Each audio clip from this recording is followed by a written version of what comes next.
Olá, bem-vindo à 11ª temporada do PQU Podcast, o podcast para psiquiatras em formação. Aqui é evidência com opinião. Eu sou Luiz Alberto Etten e é uma satisfação tê-lo como ouvinte.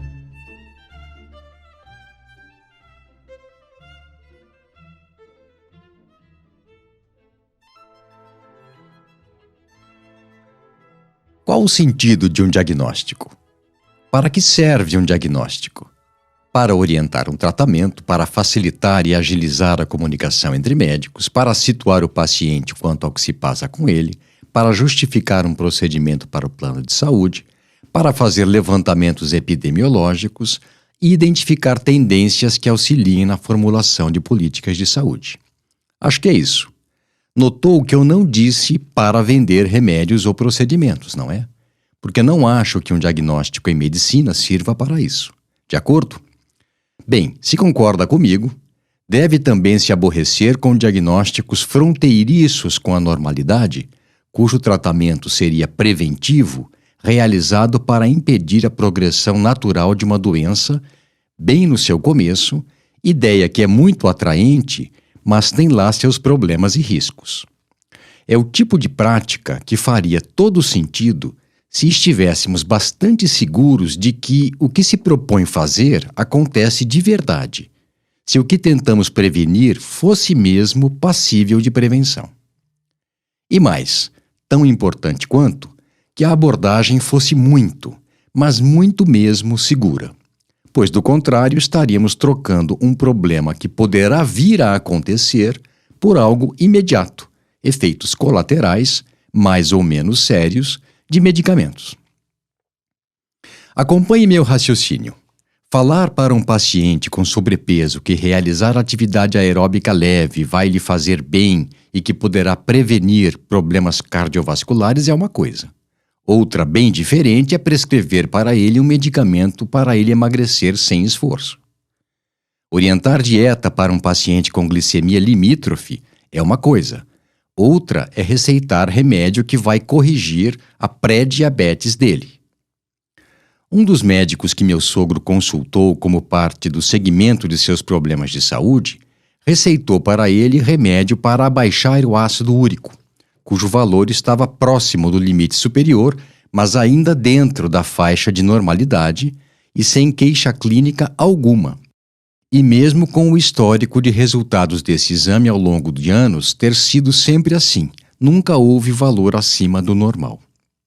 A intenção aqui não é simplesmente criticar colegas, mas sim falar sobre um fenômeno que tem atingido proporções assustadoras, pelo menos para mim, que já estou há mais tempo na prática clínica. A medicalização do normal. Quem ganha com isso? Ora, quem fabrica remédio. Para esse segmento, quanto maior o consumo de medicamentos, melhor. Seja ele sob orientação médica ou por autoprescrição. Eu vou tratar nesse episódio do PQU Podcast de um diagnóstico que incomoda muita gente. Por quê? Porque acrescentaria pouco ao paciente, a não ser deixá-lo preocupado, e porque não há muito que se possa fazer a título de prevenção de algo mais grave no futuro. Estou falando do transtorno neurocognitivo leve, quadro caracterizado por declínio cognitivo, que em geral não interfere na vida cotidiana nem implica em prejuízo do juízo crítico, para o qual não há tratamento, mesmo porque não está resolvida a questão se é sempre algo patológico ou uma faceta do envelhecimento normal. Ah, mas você está se esquecendo que pode ser um sinal precoce de um quadro demencial, você poderia perguntar. E eu lhe digo, eu não estou descartando essa hipótese, mas nem esse valor preditivo esse diagnóstico tem. E o que vai acontecer, se é que já não está acontecendo? O transtorno neurocognitivo leve não será diagnosticado apenas em quem apresenta os primeiros sintomas de uma demência, mas sim, indevidamente, é claro, também em pessoas com declínio mental próprio do envelhecimento. Em suma, é um diagnóstico que, se não for feito com extrema cautela, e se, ao contrário, for muito difundido, vai medicalizar o normal, fazendo com que milhões de idosos saudáveis sejam inutilmente tratados e expostos a riscos desnecessários. E não sou eu, um Zé Ninguém, quem afirma isso. É Allen Frances, coordenador da força-tarefa do DSM-4 e crítico ferrenho do DSM-5. Mas será que é isso mesmo? Tudo de ruim? Ou nem tanto? É o que pretendo explorar e responder nesse episódio do PQU Podcast. O PQU Podcast, aliás, é uma iniciativa independente do Vinícius e minha, que conta com a valiosa colaboração da Maria Clara Faleiros, do Tiago Apolinário e de convidados. Nosso objetivo sempre foi e continua sendo divulgar informações que sejam de interesse para o psiquiatra em formação. Se gosta desse nosso projeto, se desfruta da companhia dos episódios feitos sob medida e com muito capricho, divulgue e compartilhe nossos links com amigos e colegas. Obrigado. Muito bem, dada a nossa mensagem institucional, prossigamos firmes e fortes. O prejuízo cognitivo leve, denominação que se utilizava antes de transtorno neurocognitivo leve, seria um meio-termo entre problemas cognitivos que acompanham o envelhecimento saudável e os quadros de demência. Comecemos do começo. O que acontece conosco à medida que envelhecemos? Alentecimento psicomotor, diminuição da acuidade visual e auditiva, diminuição do tamanho da pupila, diminuição da massa magra, leve lordose, limitação dos movimentos do pescoço, das costas e do olhar conjugado para cima. Em termos cognitivos, no envelhecimento normal observa-se deterioração da atenção dividida, do aprendizado de nova informação, da fluência verbal e do tempo de reação. Em contrapartida, a capacidade de foco, a atenção sustentada, a memória de procedimentos e a de longa duração ficam preservadas. As alterações de cognição consideradas parte do envelhecimento já receberam várias denominações: declínio cognitivo associado à idade, esquecimento benigno da senescência, prejuízo da memória consistente com a idade, prejuízo cognitivo sem demência, esquecimento da idade avançada e prejuízo cognitivo leve. A partir de 1999, como veremos, foi que o prejuízo cognitivo leve passou a ser entendido como quadro de Alzheimer pré-clínico e, mais recentemente, pródromo de outros quadros neurodegenerativos. Ou seja, o termo passou a ser utilizado para designar um estado intermediário entre o normal e as primeiras manifestações de quadro demencial. Colocado de outra forma, para denominar um cinza mais escuro na zona cinzenta entre o normal e o patológico. Ele implica em prejuízo cognitivo maior do que o esperado para a idade e o nível educacional, mas ainda não suficiente para se diagnosticar um quadro demencial. Você que nos acompanha sabe o quanto esses quadros fronteiriços são difíceis de diagnosticar com precisão. Se quiser escutar algumas considerações sobre essa dificuldade baseada em analogia muito boa e provocativa que o Vinícius empregou, escute o episódio 6 do PQU Podcast. Fenomenologicamente, o que caracteriza o prejuízo cognitivo leve é o comprometimento da qualidade de vida, sintomas de depressão e estratégias para evitação de enfrentamento, dentre elas o isolamento social. Vamos e venhamos que, em nosso meio, pelo menos, esse tipo de apresentação é bastante comum em pessoas com mais de 65 anos, por uma série de fatores culturais, sociais e econômicos. Antes de adentrarmos as dificuldades inerentes a esse diagnóstico, aos riscos que ele traz consigo se for utilizado indiscriminadamente e aos seus benefícios potenciais, vamos voltar um pouco no tempo e ver como essa história começou. Os primeiros critérios clínicos para prejuízo cognitivo leve foram propostos por Ron Peterson e colaboradores da Clínica Mayo em Rochester, em 1999. Eram 5. Primeiro, queixa de memória de preferência confirmado por um informante. Segundo, prejuízo de memória para a idade e nível educacional. Terceiro, funcionamento cognitivo geral, normal. Quarto, desempenho normal nas atividades diárias. E quinto, não estar demenciado. Percebeu a ênfase na memória?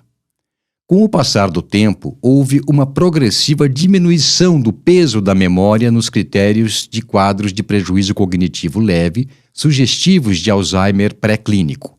Um bom exemplo são as diretrizes propostas conjuntamente pela Alzheimer's Association e pelo National Institute on Aging, em 2011.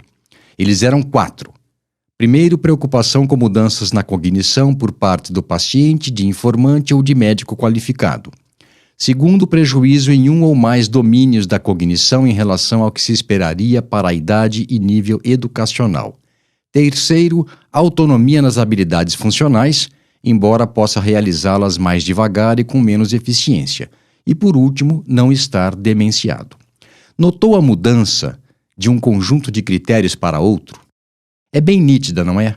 Além de expandir da memória para outros componentes da cognição, essa segunda proposta sugeria explicitamente avaliação clínica voltada para esclarecer a provável relação com Alzheimer pela história familiar, exclusão de outras possibilidades etiológicas e pesquisa de marcadores biológicos. O DSM-5, lançado em 2015, propôs o termo transtorno neurocognitivo leve para descrever o que anteriormente se chamava prejuízo cognitivo leve, em oposição ao que passou a ser denominado transtorno neurocognitivo maior ao invés de demência. Os critérios diagnósticos para o transtorno neurocognitivo leve no DSM-5 são os seguintes: A. Evidência de declínio cognitivo em um ou mais domínios cognitivos, relatados pelo paciente por um informante ou por um médico, de preferência subsidiado por teste neuropsicológico válido ou avaliação clínica quantitativa. Aqui, um adendo. O Mini-Mental State Examination não é um bom instrumento para esse fim. Os considerados melhores são o Montreal Cognitive Assessment e a St. Louis University Mental Status, sendo que ambas têm versão em português. Critério B. Independência funcional preservada, mesmo que à custa de mais esforço ou de estratégias de compensação. Critério C. Que os déficits cognitivos não ocorram exclusivamente em episódios de delírio. E D. Que os déficits cognitivos não sejam explicados por outras condições, depressão, por exemplo. Além desses 4 critérios, o DSM-5 descreve 2 especificadores para o transtorno neurocognitivo leve. O primeiro é a provável etiologia: fase inicial de doença de Alzheimer, de degeneração lobar frontotemporal, de doença de corpúsculos de Levy, demência vascular, doença de Parkinson, doença de Huntington, quadro demencial relacionado à AIDS ou à doença de Prion, quadro degenerativo induzido por substâncias ou medicamentos, consequente à lesão traumática, devido a múltiplas etiologias e ainda devido a outra condição médica. Esse último foi o diagnóstico que dei a uma colega de 82 anos que apresentou transtorno neurocognitivo leve após ter tido Covid-19. Muitos colegas juravam que era a doença de Alzheimer e trataram como se fosse, o que só complicou a evolução em função de efeitos colaterais dos medicamentos e do estresse causado em família de ansiosos PO, puros de origem. O quadro regrediu em 3 meses.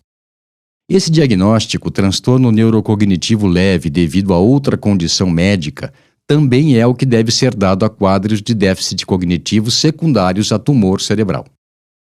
O segundo especificador se refere à presença ou não de anormalidades comportamentais, sintomas psicóticos, alterações do sono, agitação, apatia. Observe que pelos critérios do DSM-5 é possível identificar o quadro, sendo que, identificação feita, procede-se à investigação sobre etiologia. Ou seja, ele não seria mais apenas estágio pré-clínico da doença de Alzheimer. Mas ficou claro para você a fronteira com o normal? Com o que seria a alteração própria do envelhecimento? Não, não é. E nem poderia, pois ela está no meio daquela zona cinza, não tem como ser nítida. Além do que, existem quadros que mimetizam o prejuízo cognitivo leve, colocando o paciente nessa zona cinzenta, mas que são tratáveis e reversíveis. Alguns exemplos: efeitos colaterais de medicamentos, depressão, déficits auditivos, hipotireoidismo, deficiência da vitamina B12, hidrocefalia de pressão normal, fibrilação atrial e apneia do sono. Esses quadros, aliás, devem ser descartados para que se faça o diagnóstico correto de transtorno neurocognitivo leve. É o critério D do DSM-5. Um aspecto do transtorno neurocognitivo leve que não foi muito explorado no DSM-5 é o dos sintomas neuropsiquiátricos que comumente o acompanham. Nesse sentido, a revisão feita por Evangelina Martin e Lata Velayudan, do Departamento de Psiquiatria da Idade Avançada do Instituto de Psiquiatria do King's College London, publicada em 2020, é bastante reveladora. São eles, em primeiro lugar, depressão, que ocorre em 20% em amostras populacionais e 83% em amostras clínicas. Apatia, 15% e 40%, respectivamente. Irritabilidade, 13% e 45%, respectivamente. Ansiedade, 12% e 26%, respectivamente. Agitação, 11% e 38%, respectivamente. Alterações do sono, 14% e 48%, respectivamente. E menos comumente, desinibição, alterações do apetite, comportamentos motores aberrantes e, mais raramente ainda, sintomas psicóticos. Mas afinal, você pode perguntar, qual o sentido de se fazer esse diagnóstico tão vago e impreciso? Alguns autores afirmam que isso é importante porque permitiria planejamento para encaminhamentos socioeconômicos e mesmo clínicos. O diagnóstico de primeiras manifestações de processo neurodegenerativo em estágio inicial poderia permitir ao paciente a tomada de decisões sobre algumas providências quanto ao seu próprio futuro e o do seu patrimônio, antes de estarem comprometidos para fazê-lo. Além disso, a condução e orientação adequada de pacientes, familiares e cuidadores poderiam melhorar sua qualidade de vida. Alega-se também, da perspectiva de pesquisa, que esse construto pode ser objeto de estudos observacionais e de avaliação de intervenções. Por se tratar de grupo de risco para desenvolvimento de demência, tais pacientes poderiam também fornecer oportunidade para se testar novos medicamentos em estágios precoces da doença, com a esperança de se atenuar o ritmo de progressão do declínio cognitivo ou mesmo a sua reversão. Tudo bem até aqui? Certo. Passemos então, uma vez entendido o quadro clínico, a alguns dados epidemiológicos. A prevalência de transtorno neurocognitivo leve, congruente com o prejuízo cognitivo leve, como se denominava anteriormente, varia de 3% a 22% da população com mais de 65 anos. Há levantamentos em que ela chegou a 42% dessa população. Essa enorme variabilidade se deve a diferenças metodológicas e às amostras avaliadas, sendo menor em estudos com amostras populacionais e maior em amostras clínicas. A incidência também varia, provavelmente pelos mesmos fatores, indo de 1% a 6% ao ano. Estima-se que de 5% a 17% das pessoas com transtorno neurocognitivo leve evoluirão para a doença de Alzheimer a cada ano que passa. Isso é bem assustador por si só, e ainda mais quando nos lembramos de que a população global acima de 60 anos é cada vez maior, em torno de 13,5% da população geral, ou, em números absolutos, 1,1 bilhão de pessoas. Parece-me um argumento bastante forte para se preocupar com a identificação precisa desses casos. É justamente nesse ponto, entretanto, que temos um primeiro problema. Não pela dificuldade em reconhecê-los, mas sim para discriminar nessa população os que evoluirão mal. Por quê? porque simplesmente não há como fazer isso com segurança absoluta. Marcadores biológicos podem auxiliar em alguns casos. Da pesquisa de biomarcadores da doença de Alzheimer, emergiram a medida de beta-amiloide por PET e no líquor, a investigação de lesão ou disfunção neuronal mediada pela tau, também por dosagens de líquor e por PET, e a atrofia cerebral avaliada por tomografia ou ressonância. Há ainda algumas técnicas de neuroimagem funcional que podem ser informativas. O hipometabolismo de glicose em algumas áreas cerebrais, avaliados por FDG-PET, é considerado por alguns autores como uma assinatura da doença de Alzheimer, mesmo com neuroimagem estrutural normal, bem como também o depósito amiloide no cérebro visualizado pela PET usando vários tipos de ligantes. Finalmente, o genótipo apoliproteína E pode identificar pessoas com maior risco para o desenvolvimento de Alzheimer, especificamente os que possuem o alelo E4. No caso de prejuízo cognitivo leve devido a problemas vasculares no cérebro, em geral se identificam alterações vasculares em exames de neuroimagem e na angiografia.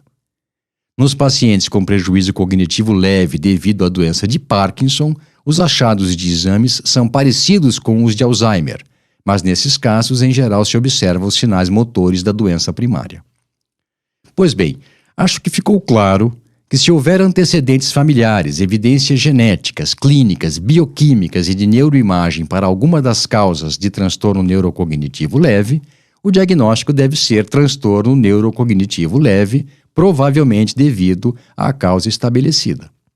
Quando o diagnóstico for menos firme, o melhor seria transtorno neurocognitivo leve, possivelmente relacionado ou tal causa, ou sem outra especificação. Mas se deve fazer toda essa investigação em toda e qualquer pessoa com mais de 65 anos se queixando de prejuízo de memória que apareça para consulta? Nos dias de hoje, em que a queixa de perturbação da atenção e da memória, entre aspas, é onipresente? Lógico que não. Somente nos casos mais fortemente suspeitos. E mesmo nesses, os resultados dessa investigação podem ser inespecíficos. Ressonância revelando atrofia cerebral difusa e teste neuropsicológico compatível com prejuízo cognitivo leve, mas também com prejuízo cognitivo secundário ou causado pela depressão e por ansiedade. De todo modo, vamos supor que a identificação de casos fosse bastante precisa e que soubéssemos com certeza que eles vão progredir inexoravelmente. E aí? O que poderia ser feito para realmente retardar sua evolução? Inibidores da colinesterase não são melhores do que placebo nos casos de prejuízo cognitivo leve, nem quando há fortes indícios de que se trata de um início de Alzheimer. Não há medicação comprovadamente eficaz para eles. Nada do que já foi estudado funciona, nem agentes anti-inflamatórios, como o celecoxib, o rofecoxib e naproxeno, nem ginkgo biloba, nem vitamina Z e C, nem bebidas com flavonoides e nem adesivo de nicotina. Nos casos de prejuízo cognitivo leve relacionado a problema vascular, há evidências de que antagonistas de receptores NMDA sejam benéficos. Outras medidas farmacológicas ou de suplementação, não. Nos casos de prejuízo cognitivo leve associado à doença de Parkinson, as tentativas de controle farmacológico com agentes dopaminérgicos e a rasagelina, um imal B, não surtiram efeito nos ensaios clínicos. A atomoxetina e antidepressivos tricíclicos tiveram algum efeito na atenção. Ficaríamos então para o manejo de casos de prejuízo cognitivo leve, com a ênfase no que já deveria ser orientação de rotina para pessoas com mais de 65 anos, com ou sem déficit cognitivo, realizar atividade física aeróbica regular, cuidar das comorbidades físicas, hipertensão, diabetes e hipercolesterolemia, por exemplo, e psiquiátricas, das quais se destacam os quadros depressivos, fazer dieta adequada, dentre as quais se destaca a dieta mediterrânea, e realizar exercícios mentais, treinamento cognitivo, que aumentem a reserva cognitiva ou compensem os déficits cognitivos já identificados, de preferência orientados e supervisionados por um profissional. Com esse comentário, finalizo esse episódio do PQU Podcast, em que abordei o construto diagnóstico de transtorno neurocognitivo leve, cuja validade e utilidade clínicas ainda precisam ser confirmadas. Enquanto isso, uma sugestão: devagar com o andor. Não se precipite e, na dúvida, em benefício do paciente idoso, evite supermedicá-lo e assustá-lo desnecessariamente. Um abraço e até a próxima. Você ouviu mais um episódio do PQU Podcast. Siga-nos no Instagram e acesse nosso site pqpodcast.com.br, onde encontrará todos os episódios já publicados, com as respectivas referências, organizados por data, autor e sessão. Agradecemos sua atenção.